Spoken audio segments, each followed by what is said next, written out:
Husband అంటే ఏంటో meaning తెలుసా పర్వీన్? కొత్తగా పెళ్ళి అయిందిగా.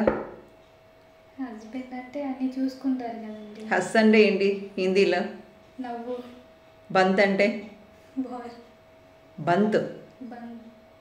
హస్బెండ్ కదండి. హస్ అంటే నవ్వు. ఓకే. బంద్ అంటే? బంత్ అంటే పువ్వు. బంత్ గుడ్డు మీద వేస్తాను. బంద్ అంటే ఆగిపోవటం కదా, స్ట్రైక్. బంద్. ఓకే అండి. హస్ అంటే నవ్వు, బంత్ అంటే బంద్ ఆగిపోవటం. సో పెళ్ళి అయిన తర్వాత అందుకు ముందంద నవ్విన నవ్వంద పెళ్ళి అయిన తర్వాత ఆగిపోవటమే హస్బెండ్.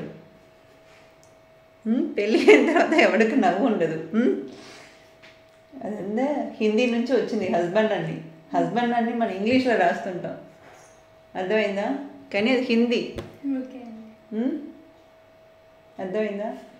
అందుకోసం మీ ఆయన్ని నవ్విస్తూ ఉండు. మనందరం అట్లయిన స్త్రీలు కాదు, మనందరం ఇక ప్రస్తుతానికి ఉన్న ట్రెండింగ్లో ఉన్న స్త్రీలు. అందువల్ల హస్బెండ్ని బాగా నవ్వించకూడగలుగుతామని చెప్పి నవ్విస్తుండు. అంతేకాని ఎవరైనా అడిగితే మా హస్బెండ్ అంటే వాడు నవ్వుపోయిన వాడునని, నవ్వుకోలేని వాడని మనం అట్లా చెప్పకూడదు.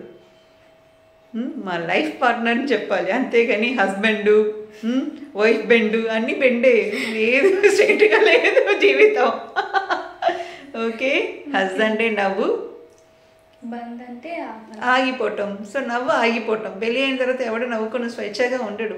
ఎక్కడన్నా ఎవరినో చూస్తారో ఏమో చేస్తారో అని చెప్పి నవ్వుకోకుండా ఉంటారు. సో హస్బెండ్ని నవ్వించి నేను అలాంటి దాన్ని కాదని ప్రూవ్ చేసుకో. అర్థమైందా?